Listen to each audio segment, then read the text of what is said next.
kalau guru itu memberi tugas tuh yang eh, sangat berlebihan atau sangat banyak gitu. Maksudnya eh, ketika pas di rumah anak-anak itu harus mengerjakan tugas padahal sudah PTM nih. Ya. Tapi anak-anak sudah meskipun sudah PTM tetap dikasih tugas yang sangat banyak. Itu tanggapan Ibu itu seperti apa?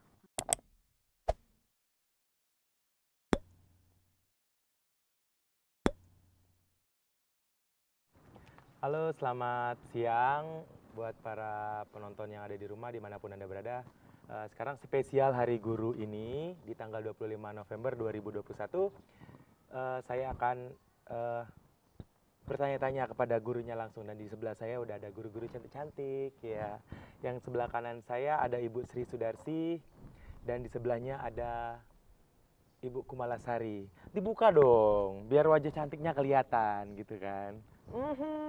Cantiknya. Sebentar, pandangan mata kemana? Bebas kita nak nih. Kita kan bicara, kita kan ngobrol biasa santai aja. Tidak boleh nengok kamera. Boleh silakan kalau mau liatin wajah cantiknya. Karena video ini no cut no edit, Bu. Ya. Nggak mau kalau no cut no edit. Ya. Oke, Erin udah menyiapkan beberapa pertanyaan untuk Ibu Guru berdua ini ya. Karena kita melihat pendidikan di Indonesia ini kadang naik, kadang turun dan sistemnya pun berubah-berubah. Nah, dan untuk pertanyaan pertama mungkin langsung saja tanpa ribet, berdua bisa boleh jawab ya, karena pendapat kan beda-beda. Nah, pertanyaan pertama tuh, bagaimana guru mempersiapkan materi sebelum proses belajar mengajar berlangsung? Karena gini, dulu kan kurikulum tahun dulu sama tahun sekarang kan beda nih. Nah, mungkin dulu cara mempersiapkannya begini, mungkin sekarangnya gimana? Boleh dijawab. Ya kalau menurut kami, perkenalkan Ibu Sri tadi. Menurut saya untuk mempersiapkan materi pembelajaran sebelum besok kita ke pembelajaran. Ya pertama pasti kita siapkan materinya dulu. Kita lihat program-program kita, terutama dalam program semester kita dan khususnya untuk besok pagi itu kita lihat dalam RPP. Itu Pak ya. Kemudian dalam pembelajaran itu kita lihat oh hari ini kita gunakan RPP tentang 3 mapel misalnya dalam satu hari itu Pak. Kemudian kita persiapkan RPP-nya. Kemudian di situ nanti ada metodenya, kemudian ada alat peraganya. Kemudian kita siapkan juga kita harus tahu karakter siswa, Pak. Kan anak itu berasal dari karakter yang berbeda-beda, dari lingkungan yang berbeda-beda. Kiranya itu dulu Pak jawabannya. Nah, itu menurut Ibu Sri, sekarang menurut Ibu Kumalasari gimana? Ya, menurut kami juga mungkin tidak jauh berbeda, Pak, dari Ibu Sri Sudarsi. Memang itu dalam sebelum kegiatan kita mengajar, memang yang pertama langkah pertama kita harus siapkan dulu materinya, materi pembelajaran. Setelah itu kita lihat di RPP-nya, kita siapkan administrasinya untuk persiapan kita besok pagi apa saja yang harus kita siapkan. Tadi materi, media pembelajaran atau alat pembelajarannya, terus metode, strategi pembelajaran, dan juga memahami karakteristik dari peserta didik. Nah, berbicara tentang memahami karakter peserta didik itu sendiri, bagaimana cara Ibu memahami karakter peserta didik? Karena kan setiap peserta didik itu kan cara belajarnya beda-beda nih, mungkin cara berpikirnya juga beda-beda. Nah, bagaimana cara Ibu-ibu memahami karakteristik tersebut? Kalau kami biasanya dengan pendekatan personal. Nah, melakukan wawancara kepada individu atau peserta didik. Kalau menurut Ibu Sri? Kalau menurut Ibu Sri, kalau menurut saya tentang memahami karakter ini, kita lihat dari dari mana siswa itu, kita lihat dari latar belakangnya. Kemudian setelah itu nanti akan kita lakukan dengan wawancara, kemudian dengan pengamatan dalam kegiatan pembelajaran. gitu Pak. Gitu. Nah, cara mengukur perkembangan peserta didik tersebut akan ada berbagai cara nih. Iya. Yang paling efisien lah cara mengukur perkembangan peserta didik. Ya, terima kasih pertanyaannya. Untuk mengukur pembelajaran peserta didik ya, Pak ya.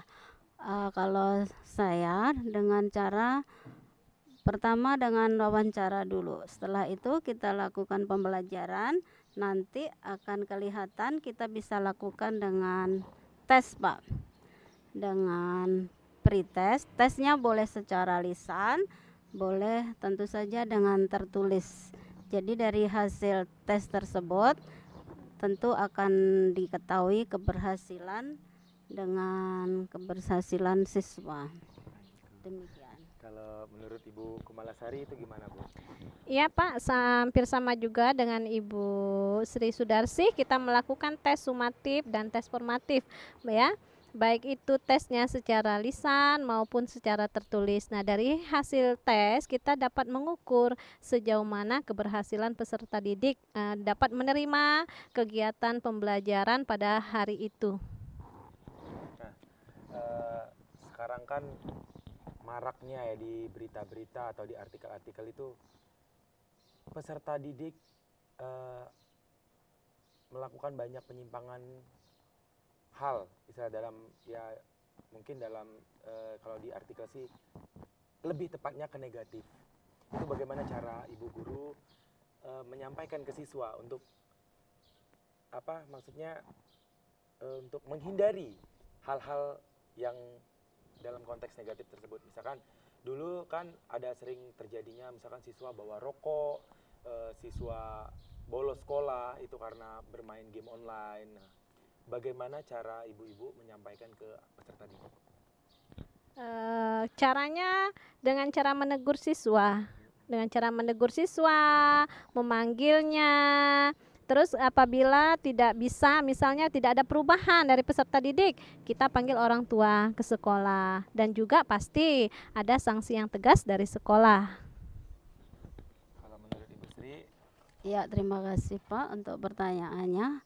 Menurut saya untuk penyimpangan-penyimpangan ini memang terjadi Pak, khususnya di zaman medsos ini Pak ya, karena medsos ini membawa dampak yang luar biasa kalau kita tidak bisa menyikapinya. Jadi kadang penyimpangan yang terjadi kalau di kelas saya Pak itu banyak anak-anak yang bolos.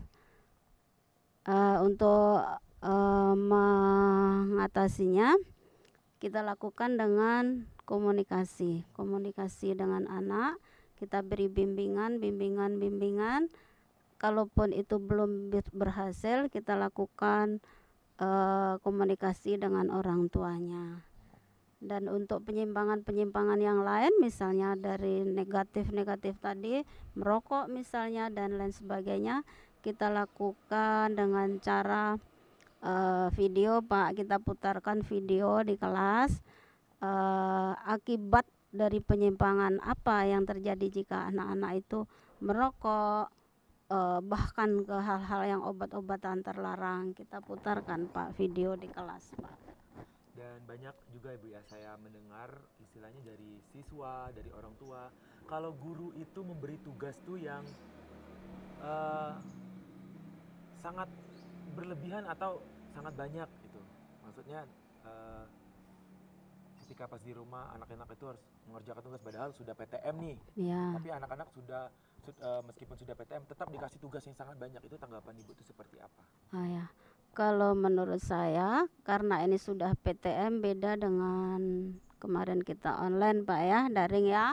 Kalau online ya bagaimanalah kita berusaha guru itu memberi tugas kepada siswa. Tapi sekarang ini sudah PTM, sebisa mungkin memang harus ada tugas di rumah. Tetapi tugas di rumah itu untuk melanjutkan saja tadi pekerjaan yang di sekolah belum selesai gitu Pak. Nah, kalau menurut Ibu Kumalasari?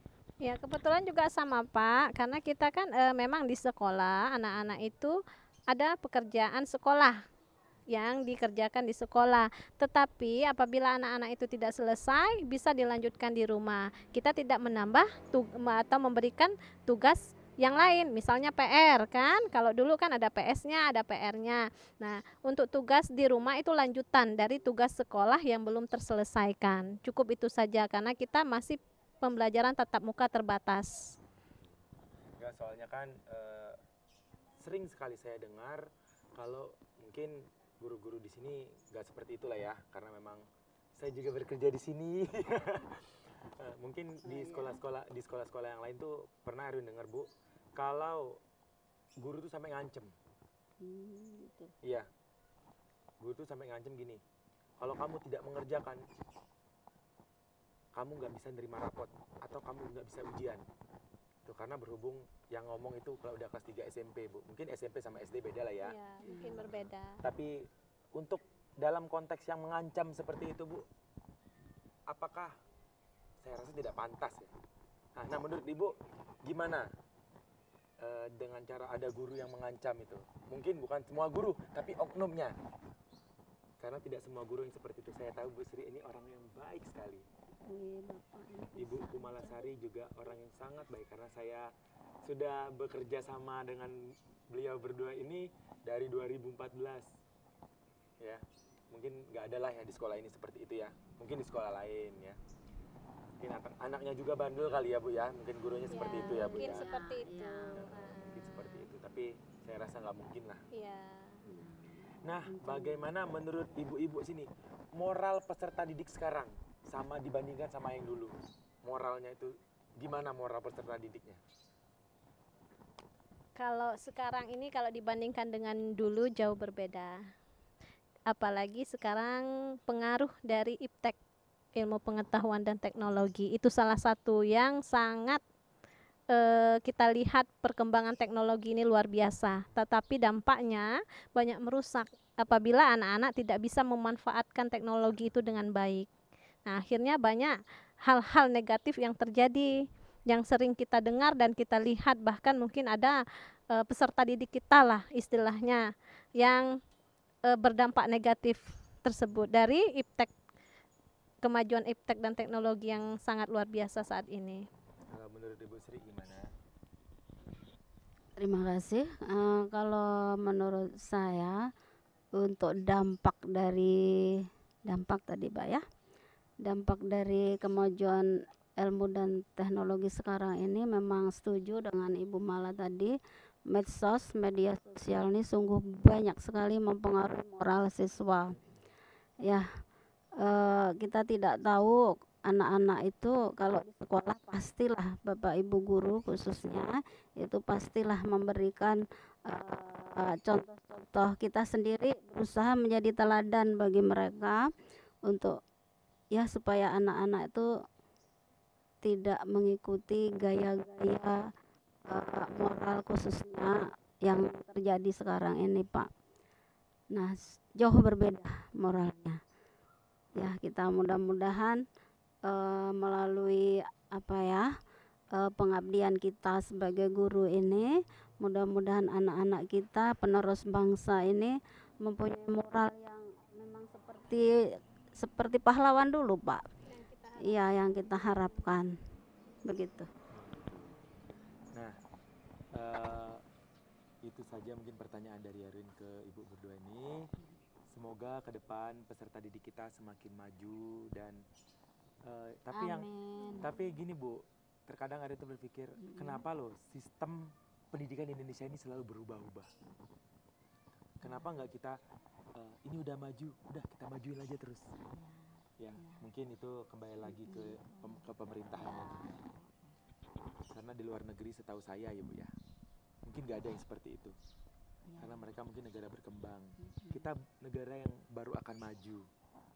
Kalau negara maju kan istilahnya kayak negara-negara tetangga, itu mungkin pendidikannya jauh lebih baik daripada Indonesia. Tapi semoga di tahun 2021 ini dan kedepannya lagi pendidikan di Indonesia akan semakin jauh lebih baik daripada sebelumnya.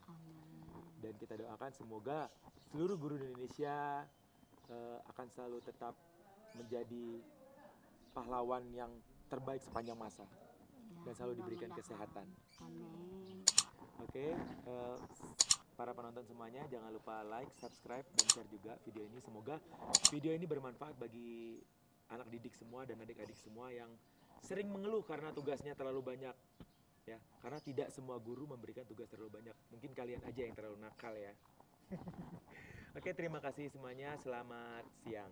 Terima kasih. Terima kasih. Terima kasih. Dadah. Dadah dulu dong biar wajah cantiknya.